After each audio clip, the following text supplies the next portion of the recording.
प्रिय मित्रों, राधे राधे, जय श्री कृष्ण। आज के कार्यक्रम में दर्शकों में बताना चाहूंगा कि कुंडली में मंगल दोष कहाँ होता है, कौन से घर में मंगल दोष माना जाता है और मंगल दोष का परिहार क्या क्या है। 1, 4, 7, 8 और 12 ये 5 घर मंगल के होते हैं। आप सभी को पता होगी या आप सभी जानते होंगे कि कुंडली का जो प्रथम घर होता है, वो पहला घर, वो मंगली कहलाता है।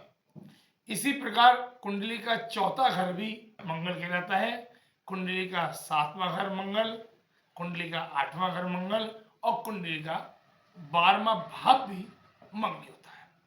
बोर्ड के आधार पर हम आपको बताना चाहेंगे कि कुंडली का भाव अगर आप देखें तो इस बात को भी आप बहुत ही आसानी से जान सकते हैं कि गोचर का ये खाना, ये गोचर का योग जिसको हम गोचर बोलते हैं, उसमें स्पष्ट रूप से आप पहचान जाएंगे कि मंगली दोष कौन कौन से घर में होता है। 1, 4, 7, 8 और 12 यानी कि 1, 4, 7, 8 और ये 12 कुंडली के 12 घरों को हम ऐसे गिनते हैं, 1, 2, 3, 4, 5, 6, 7, 8 और 12। अगर इन स्थानों पर मंगल बैठा हो तो ऐसी कुंडली मंगली कहलाती है। अब कुंडली मंगली की अगर हम बात करें तो एक बात मैं आपको और बताना चाहूंगा दर्शकों कि मंगली कुंडली में अगर वर और कन्या दोनों के घर में ये मेष लग्न है, 1 नंबर इसको मेष लग्न बोलते हैं, इस लग्न में अगर लड़की की कुंडली में मंगल यहां पर हो और लड़के की कुंडली में भी मंगल यहां पर हो तो ये दोनों कुंडली जो है मंगली कहलाएगी। और आप इस बात को जान लें कि मंगली कुंडली मंगली से संबंध होने पर शुभ मानी जाती है।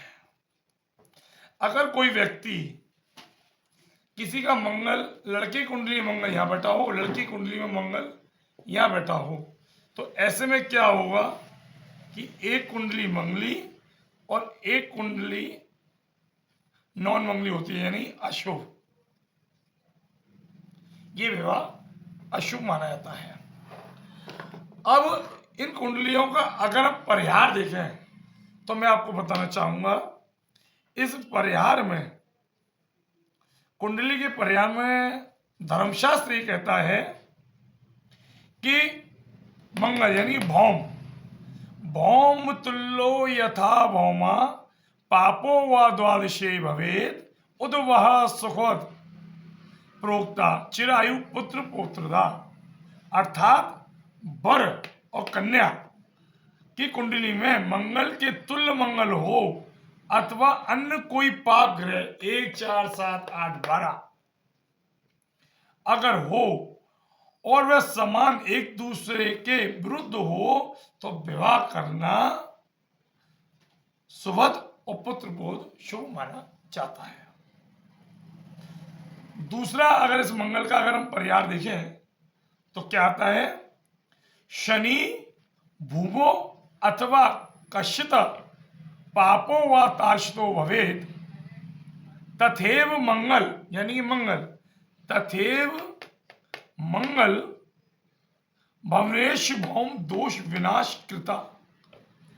शनि और मंगल या कोई पाप ग्रह उन्हीं भावों में, यानी शनि, मंगल, राहु, कोई भी इन 1, 4, 7, 8 यानी कन्या की कुंडली में अगर किसी में बैठे हो तो ये मंगल दोष जो है वो मंगल दोष जो है कट जाता है। तीसरी हम बात करते हैं, एक और आता है, या मित्रे चा वदा सौरी लग्ने वा हिचु बोले अष्टवे द्वादशे व अपि भौम भौम दोष विनाशकृत।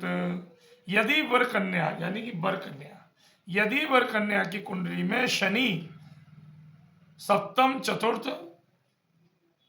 अष्टम, 12 इनमें बड़े ग्रह आए हैं तब भी ये ग्रह कट जाता है। अगर हम बात करते हैं कि मंगल के परिहार को, वैसे तो अगर कुंडली मंगली है तो मंगली से ही विवाह करना चाहिए। अगर कुंडली का एक दोष यानी कि लड़की की कुंडली में मंगल है और लड़की की कुंडली में यही शनि है तब भी ये संबंध किया जा सकता है। परंतु किसी कुंडली में मंगल यहाँ है और लड़की कुंडली में मंगल यहाँ है तो शादी करना अशुभ माना गया है।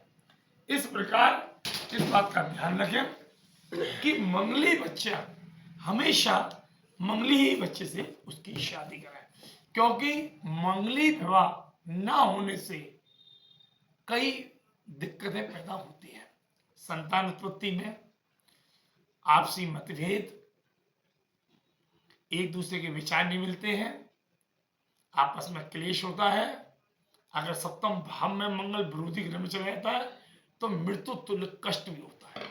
यानी कि लड़की की कुंडली अगर मंगली सप्तम भाव में है और लड़का जो नॉन मंगली है, सप्तम भाव में कोई भी ग्रह नहीं है, तो लड़के को मांग मंगली का दोष लगता है और ऐसे व्यक्ति का विवाह होने के बाद मृत्यु तुल्य कष्ट उसको होता है। या हम मंगल दोष शांति नहीं कर सकते हैं।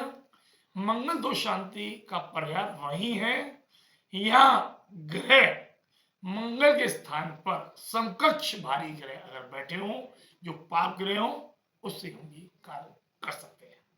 अगर दर्शकों आप अपनी कुंडली के बारे में, आप अपनी कुंडली मंगली है कि नॉन मंगली है अगर जानना चाहते हैं तो हमारा नंबर 9412178130 पर अपनी कुंडली भेजें और जान सकते हैं। जय श्री कृष्णा, जय श्री राधे। हमारे चैनल को लाइक करें, सब्सक्राइब करें और फॉलो करें, साथ ही जिससे हम आपको अच्छी जानकारी ज्योतिष की दे सकें।